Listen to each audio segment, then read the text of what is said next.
Okay, so you're about to start your career, or maybe you've just started, and it kind of feels like stepping into a dense fog, right?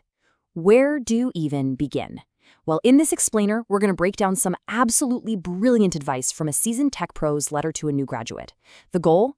To give you a clear roadmap to navigate all that uncertainty. I mean, this line just nails it, doesn't it?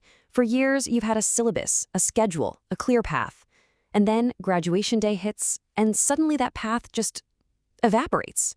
It's this universal feeling every graduate has, but nobody really talks about it. So let's start right there. Let's just acknowledge that feeling. It is not just in your head. The job market today is tough. Rejections sting, and yeah, all this chatter about AI can feel pretty overwhelming.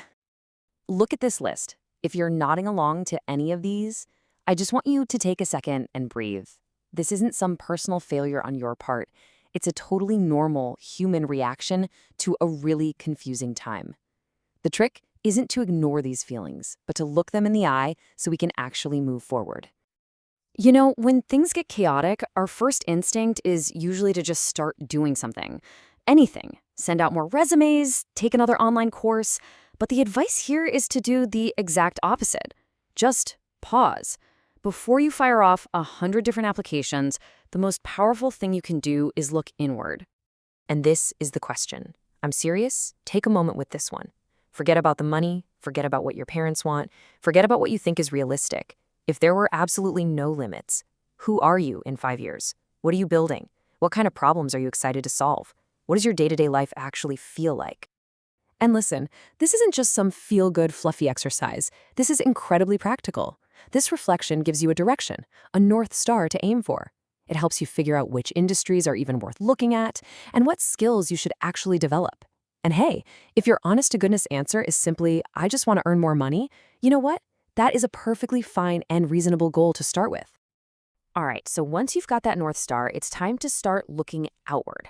Think of it like creating a map. And this map has two really important parts. First, understanding yourself, and second, understanding the world you're about to step into. First up, the self-assessment. What are you genuinely good at? And where do you kind of struggle? Be super honest with yourself. This isn't about judging, it's about strategy. Then, part two, you analyze the market. You do the research to figure out where your unique strengths can really make a difference. Now, this slide is a perfect example of what market analysis actually means. It takes this abstract idea and makes it super concrete. On one side, you have a traditional bank. They use tech, sure, but it's just to support their main business, finance. But a tech company in finance? They see finance as a playground, a place to apply their core technology. Understanding that difference is huge for figuring out where you'll thrive. And this just shows you how deep you can go. An industry like finance isn't just one thing. It's this whole ecosystem. Are you drawn to the Wild West vibe of crypto? Or the stability of a big retail bank? Maybe it's the cutting-edge innovation at a payment platform. Digging into these niches is how you find the perfect fit. Okay, this next part is a big one, especially for anyone who's stressing about having the right programming languages on their resume. The key takeaway here is this: stop chasing fads. Instead, focus on building a toolkit of fundamental concepts that will serve you for your entire career. Yeah, of course it helps to know the landscape. You've got Java for big banking systems, Python for pretty much all of AI, and so on. But trying to learn whatever the hot language of the month is, that's a losing game. Languages are just tools. They come and go. The real lasting value is in understanding the deep engineering principles behind all of them. So this is what you should be obsessed with. If you really truly understand things like object-oriented design, or the difference between synchronous and asynchronous code, or just core architecture, you can pick up any new language, any new framework so much faster. That's what makes you adaptable. That's what makes you future-proof. I absolutely love this quote because it pulls back the curtain on what's really happening in those interviews. Yeah, you have to solve the coding problem, but can you explain your thought process out loud? Can you take a really complicated idea and make it sound simple? That shows maturity. More importantly, it shows that you're going to be an amazing person to have on a team.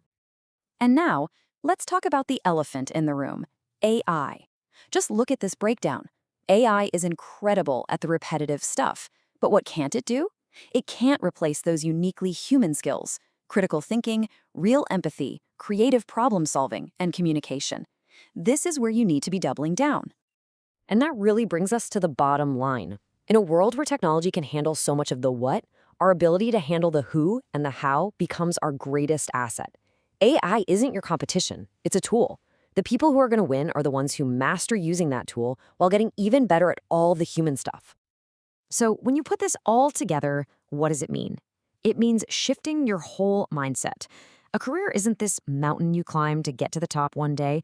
It's a journey. It's a continuous process of learning, adapting, and improving. I really want you to let this one sink in. That feeling of being lost, that fog we talked about right at the beginning, that is not a sign you're doing something wrong. It is not a sign of failure. It is the starting line. It's the beginning of a really meaningful adventure. So, in this new world we're entering, your biggest advantages won't be a specific line item on your resume. It's going to be these things: the clarity of purpose you found by looking inward, your curiosity, your adaptability, your hunger to learn, and, of course, your human skills. And let's end with this.